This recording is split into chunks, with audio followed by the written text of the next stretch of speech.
a question right here on the Paul Gallant Show. Is it better to be discussed nationally at all than not at all? And I ask that because there's a subject on the table that has to do with your beloved Houston Texans. Over the last couple of years, we've only been talking about the Texans for bad things, like Deshaun Watson, Jack Easterby, Bill O'Brien trades, trading DeAndre Hopkins for a running back, J.J. Watt basically quitting. That's generally been the only thing that makes the national news. Firing a black coach after one season. Firing two black coaches after one season. That's been the only time that the Texans are discussed. But there is some real buzz going into this year. And I am curious as to what they'll be able to do. I do think that it's cool to have people talking about them in a positive light again. But there's one person who is not doing that. His name is Colin Cowherd. I'm not the biggest Colin Cowherd fan. I respect what he's been able to do as a sports talk radio host, but I also feel like he is way too serious. And I also think he's wrong a lot. I don't know if he's going to be right or wrong when it comes to his evaluation of CJ Stroud, but something that he has been beating the drum of this offseason is that he thinks CJ Stroud is not going to work with the Houston Texans. And his logic hasn't been great. Here he is yesterday on The Herd outlining why he believes that Stroud's not going to work in the NFL. I mean, of all the great programs in America, one, Ohio State, never had a star quarterback in the NFL. Joe Burrow was there but transferred. And I have no real idea why. They've had great coaches, offensive coaches. They get pass protection. They have star receivers. My only guess is that being a quarterback at Ohio State doesn't necessarily prepare you for the NFL. You have such staggering talent around you compared to the rest of your conference not called Michigan that it just doesn't prepare you to get hit, to throw into small windows, to have to run for cover. At Ohio State, it's 4- and 5-star linemen, 5-star receivers, great coaching staffs, and a conference mostly outside of Michigan you can walk over. Pause for a That's second my here. guess. All of those things are true. Like, there are reasons to be cautious when it comes to predicting success for an Ohio State quarterback, mainly because we haven't seen it before. And I feel the same way about USC quarterbacks. But this really is the entire crux of Colin Cowherd's argument that C.J. Stroud, of the rookie quarterbacks going into the NFL this year, is the least likely one to succeed. Cowherd's take continues on The Herd. That's my guess. But if you told me today on August 8th, Tuesday, August 8th, I had to pick one that would miss, I would probably pick C.J. Stroud from all the things I've heard in camp. And that's where I have the problem. Because maybe he hasn't been paying attention for the last 3-4 days. But over the last 3 to 4 days, Stroud has won this thing. And won this thing handily. And he is doing the thing that we're all looking for him to do this year in that Bobby Slowick offense. For those who don't know, essentially, as a quarterback, you're just trusting that guys are going to be in the spots where that offense designs them to be. So you're getting the ball out lightning quick. And that's why Brock Purdy was able to be so successful with the 49ers last year. It wasn't a matter of like, hey, Brock Purdy is this fantastic quarterback, this super skilled quarterback. It's that Purdy knows how to play within that system. Hopefully for the 49ers, he's going to improve as his career progresses. But he knows that he has great skill players, and those skill players are going to be in specific positions, and those skill players are going to do things with the football when he puts it in their hands. Deebo Samuel, George Kittle, Brandon Ayuk. Stroud is doing all of those things in practice. Practice versus an actual game, totally different things. And you also have to wonder about the receivers that the Texans have around C.J. Stroud. I don't know who the best receiver is going to be. But this idea that Stroud is not looking good in camp, like that what Cowherd is hearing out of camp is correct, that just hasn't been true for basically the last week. Again, We're going to see a lot more on Thursday. And, of course, we'll see all of what we need to know over the course of this first regular season as he picks up this new offense, as he learns to play in the NFL, as he goes up against more adversity than he went up against at Ohio State. But I think Cowherd's argument is kind of the same kind of argument that I will sometimes have, which is to say lazy. Just a broad brush argument about something that he's not watching every single day. And I have evidence to back this up because this is a conversation that also featured Colin Cowherd talking about quarterbacks that he believes can't be successful in the NFL. Listen for a name that he mentions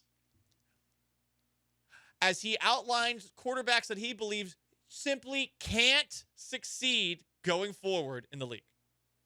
And then the third category is 20 guys who are not getting to a Super Bowl and certainly not winning it. And that's everybody else. From Baker Mayfield, Teddy Bridgewater, Dwayne Haskins, guys that are just not that it says can win Super Bowls. It can't win Super Bowls. Okay, so 6 stars, 4 high-end starters, and 20 guys that can't win a Super Bowl. There's Cowherd throwing his producers under the bus there because the graphic on the television said that these are quarterbacks that can win the Super Bowl going forward.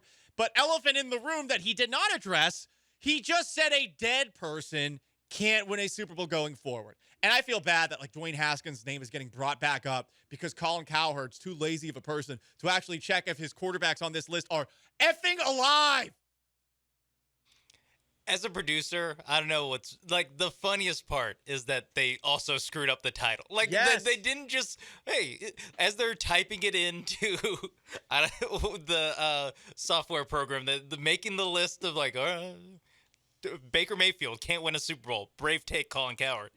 Next, Dwayne Haskins, all right. Next, like, Teddy Bridgewater. It's like, not only did they make that mistake of, again, including a dead person in their list, but then also they screw up the title, too. It's so funny. Do you know who's not also going to win a Super Bowl anytime soon? Sammy Baugh, who I think is dead. You know who else is going to win a Super Bowl anytime soon? Bart Starr, who I believe is dead. Johnny Unitas, I also believe is dead. Dead quarterbacks can't win the Super Bowl. We have not yet figured out how to resurrect them. Going forward, too, this is what you should expect from Colin Cowherd. Because let's go back to an argument that he made in June about why C.J. Stroud wasn't going to succeed. Here is Colin Cowherd on The Herd. You know, there's the old belief, tougher the childhood, tougher the route, eventually tougher the kid. Crown molding, granite countertops, BMW, soft kid. Just being honest. Tougher the childhood, tougher the route, eventually tougher the kid. Okay, maybe, but he brought this up and once again went back to the only thing that he does when it comes to C.J. Stroud, Ohio State. By the way, talk about tough childhoods. C.J. Stroud's dad went to jail twice. We did, ironically, a segment comparing the adversity that quarterbacks in the 2023 draft had gone through. It was an ironic segment. And we also brought up that fact.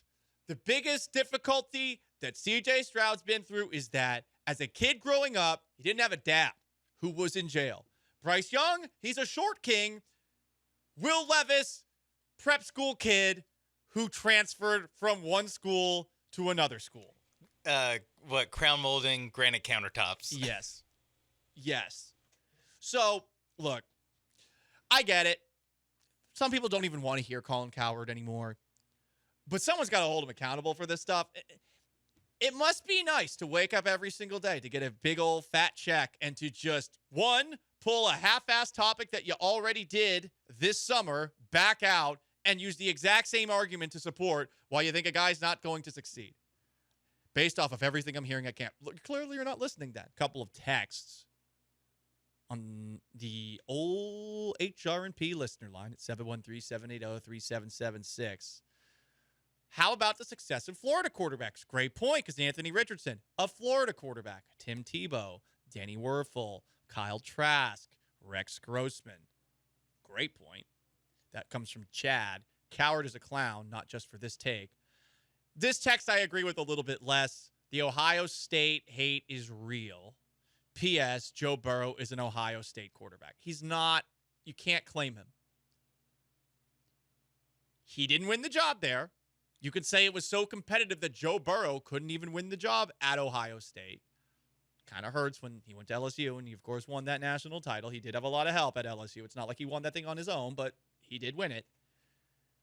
You can't claim Joe Burrow, Ohio State fans. You can't. Also, weird how LSU having a whole bunch of wide receivers get drafted like top 10 overall on that team and a first-round running back and the best offensive line in college football. Sean. None of that got held against Joe Burrow. Like, hey, can you do it in the pros? It didn't. But you probably could have made that argument before Joe Burrow succeeded. Zach Mettenberger. I can't even name any Matt other Flynn. Yeah, Matthew Flynn. That's a good one. Ryan Perilou. Like I'm really trying to think of quarterbacks. That was a great name. Danny Etling. You know, like it's. Well, give him time. Still early. Yeah. I remember he had like an 80-yard touchdown run for the Patriots in the preseason. I was like, F yeah. Successor to Tom Brady. Yeah, but like, Texas Tech quarterbacks. Like, Pat Mahomes, and that's it. Texas quarterbacks. Colt McCoy? Question mark? Michigan quarterbacks. Okay, well, what happens after you get past Tom Brady? It's an argument we use. It's sometimes a fair argument, and I will admit I had that bias when it comes to Ohio State quarterbacks and USC quarterbacks. That said, it doesn't mean it's going to be true forever. It's just conveniently true now. And that's Cowherd's biggest argument, in addition to things I heard from camp, which clearly he hasn't been listening to what's going on at camp.